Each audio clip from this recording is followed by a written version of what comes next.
saludo para los pregoneros, con todo mi corazón.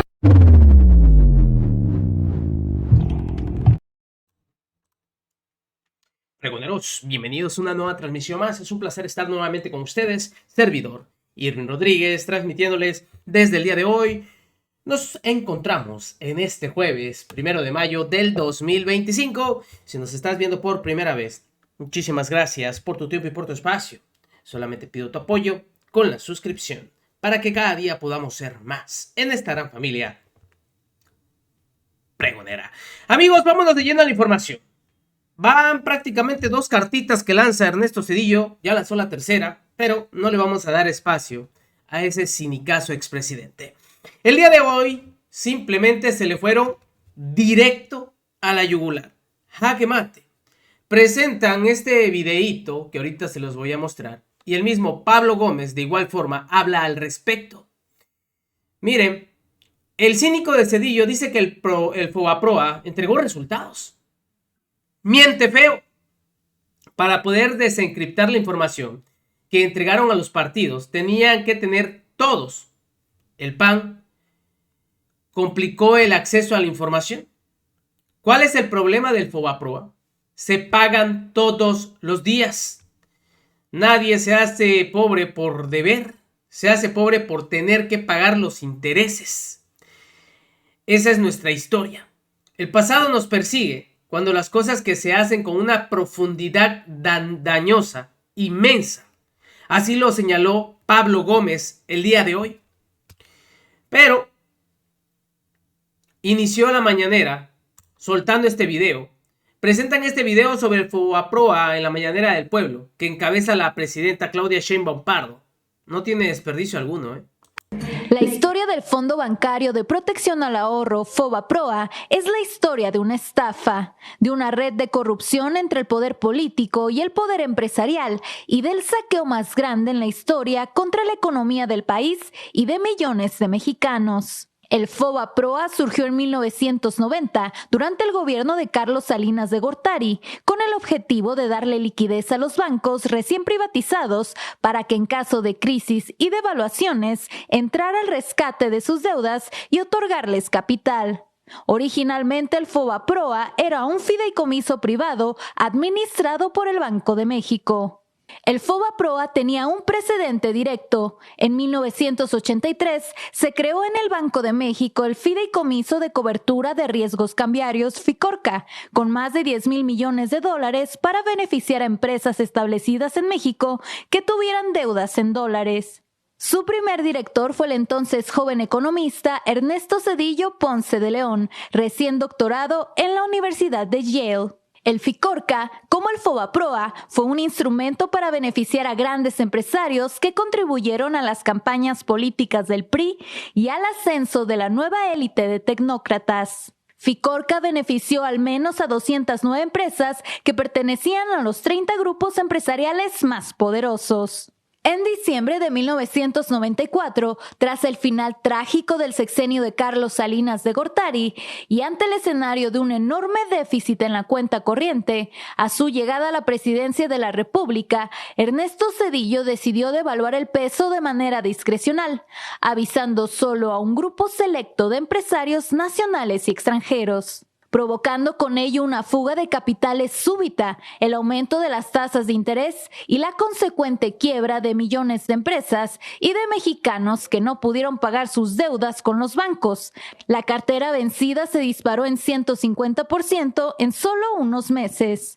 El efecto fue tal que entre 1994 y 1996 la población en pobreza aumentó en 17 millones de personas, para sumar un total de 64 millones de personas en pobreza. Como consecuencia del error de diciembre, durante ese sexenio la moneda mexicana perdió más de la mitad de su valor, pasando de 3.4 pesos por dólar a 9.4 pesos por dólar. El gobierno de Ernesto Zedillo decidió endeudarse con 50,000 millones de dólares frente al gobierno de Estados Unidos y del Fondo Monetario Internacional, elevando a 164,000 millones de dólares la deuda externa, cifra sin precedente en la historia del país. Zedillo firmó una carta de intención con el FMI para acelerar el proceso de privatización de empresas estatales, elevar las tasas de interés de manera inusitada, lo que provocó la quiebra de cientos de miles de familias y generó el famoso efecto tequila de la recesión económica mexicana. El único rescate aprobado desde el exterior y operado por el gobierno de Zedillo fue a los grandes empresarios y a la banca en quiebra, que fue el antecedente para que grandes bancos extranjeros se quedaran con la banca mexicana. Con el pretexto de evitar una crisis financiera mayor, Zedillo ordenó comprar la deuda privada de bancos y empresas en forma de pagarés que se canalizaron al FOBAPROA, equivalentes al 11% de toda la economía mexicana. En el verano de 1998, con el apoyo de los votos del PAN y del PRI en el Congreso, la administración zedillista convirtió esa deuda privada en deuda pública y el FOBAPROA pasó a ser el Instituto para la Protección del Ahorro Bancario, IPAB. En beneficio directo de bancos como Bancomer, Inverlat, Banamex, Unión, Santander Mexicano, Serfín y Banpaís. La deuda original de 552 mil millones de pesos se convirtió en deuda pública. Al cierre del 2000, el último año del sexenio de Zedillo, esa deuda había crecido a 705 mil millones de pesos y en 2023 ascendía a 1.096.877.7 millones de pesos. En un cuarto de siglo, creció más de 100%, aunque ya se habían pagado más de 1.376.000 millones de pesos solo en bonos del IPAB. Se trata del saqueo más grande a las arcas mexicanas y un acto de corrupción que contó con el apoyo de legisladores del PRI y del PAN en contubernio con grandes empresarios y políticos que se beneficiaron directamente de este proceso. No fue casual esta complicidad. Entre los empresarios beneficiados están varios políticos del PRI y el PAN, cuyas empresas se beneficiaron del FOBAPROA, como Vicente Fox, Fernando Senderos Mestre, el regiomontano Fernando Canales Clariont, José Eduardo Robinson Burs Castelo o los empresarios políticos Carlos Hank Ron, que donó $25 millones a las campañas electorales de Zedillo y de Roberto Madrazo en 1994, o los casos más conocidos de Carlos Cabal Peniche, Fernando Laquenau Rocha y Ángel Isidoro Rodríguez, y grupos empresariales importantes vinculados con Pablo Escandón Cusi, Manuel Gómez Daza Rangel, Claudio X González Laporte, Agustín F. Legorreta Chaubet, la familia Ballesteros, Valentín Díez Morodo, David Peñalosa, Ricardo Salinas Pliego y Enrique Molina Sobrino. El FOBAPROA fue el modelo para otros rescates discrecionales, como el carretero de 1997, que costó más de 165 mil millones de pesos, o el rescate azucarero de 27 grandes ingenios por más de 30 mil millones de pesos. En 2005, la Comisión Investigadora del Senado de la República sobre el FOBAPROA y PAB consideró a este mecanismo como un despojo en el que se detectaron operaciones irregulares por montos millonarios, por las que se presentaron denuncias por defraudación fiscal, tráfico de influencias, uso indebido de atribuciones, conflicto de intereses, fraude corporativo, uso de información privilegiada, engaño y perjuicio a la nación. Hasta Carlos Salinas de Gortari, ex jefe de Zedillo y padre del neoliberalismo, calificó al FOBAPROA en su libro La década perdida como una capitulación y entrega de áreas fundamentales de la economía a extranjeros.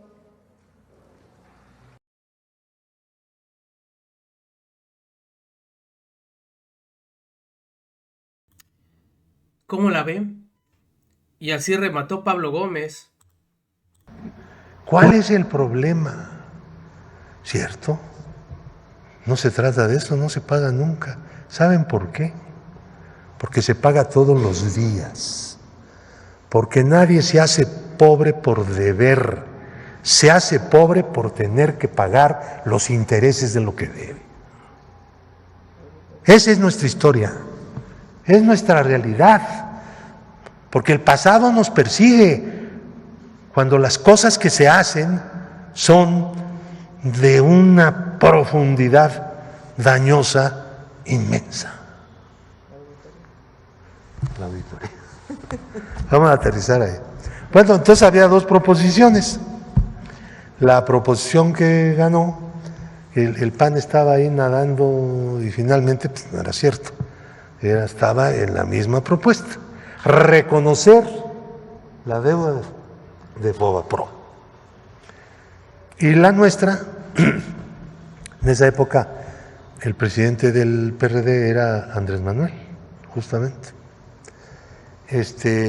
Yo la presenté y dije, bueno, esto que acabo de explicar. Es importantísimo tener presente que había dos propuestas, que no era fatal reconocer la deuda. El Congreso tiene la facultad de reconocer la deuda, pero las deudas no se pueden contraer si no son para inversiones que generen ingresos. Eso dice la Constitución. ¿Sí? Aceptar la deuda era inconstitucional. Bueno, dice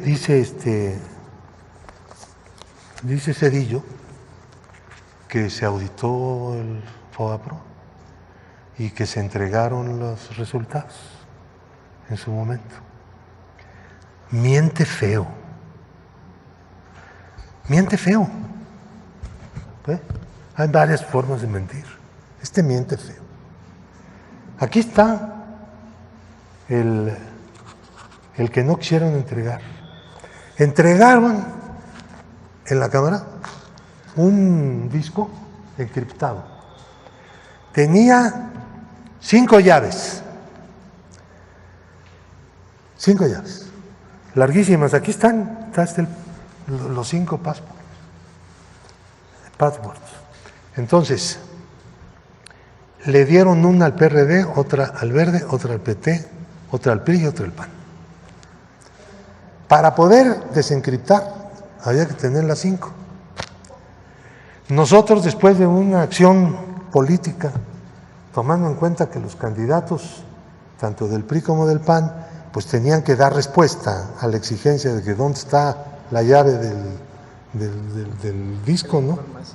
Pues sí. Hablando de Lina. Sí. Entonces, Cuauhtémoc inmediatamente intervino y dijo, a ver, mi aliado que tengo ahí, que era el PT, pues se suelta y además ellos estaban de acuerdo, no había que presionarlos. Los del PAN dieron una llave que no era Fauci Gandam. Ese es bueno para esas cosas, ¿no?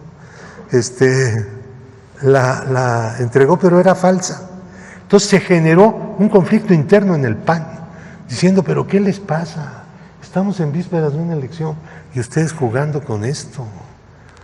Entonces entregaron la llave. Entonces ya teníamos 4 llaves, pero imposible de abrir. Hacíamos cuentas y nos tardamos un año con las máquinas que teníamos. Entonces le pedimos ayuda a un científico bueno para estas cosas y empezó a trabajar y avanzó algo en la descriptación o desencriptación. Pero de repente dijo, oye, yo ya no puedo trabajar más, pues tengo muchas cosas y ya me tengo que detener.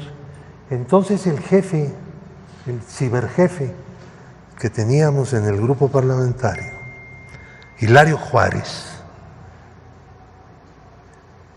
se puso a trabajar a partir de lo que su amigo, ese científico, son egresados de la Facultad de Ciencias.